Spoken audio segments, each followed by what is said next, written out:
rutin kalau setiap tahun untuk menjelang kurban kami juga melaksanakan sidak. Sidak ini juga bukan kita mendadak, jujur aja itu dari PP pemerintah juga ada, aturan mainnya sudah ada, turun diskusi ke Pak Wali menginstruksikan ke Kadin, Kepala Dinas OPD masing-masing, bentuklah tim. Sebenarnya ada tim, nanti mungkin ada Kapolres juga ada, dari mana lagi Mas?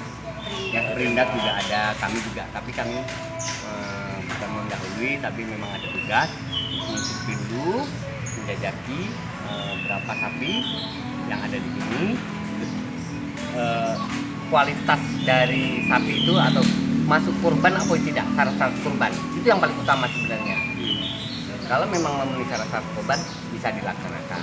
Untuk saya kalau mau menjelaskan syarat-syarat kurban banyak sih ya, dari sapinya itu sendiri, kedua dari peralatannya. Hasil peninjauan kita apakah menemukan tidak layak? Memenuhi syarat atau ada yang Jujur aja baru berapa tempat yang kami pantau karena belum sampai ke seluruh.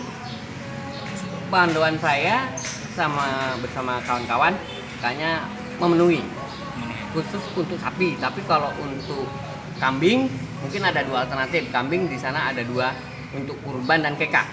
Itu ada alternatif dua tuh kalau kambing. Tapi kalau sapi, kalau yang tidak masuk ke kurban itu kita jauhkan, kita tidak pakai ya. Sapi. untuk pedagang Ada izin kan? izin ada Terima izin. kasih. Sejauh ini Itu seperti mungkin apa? juga kami berkoordinasi dengan perizinan.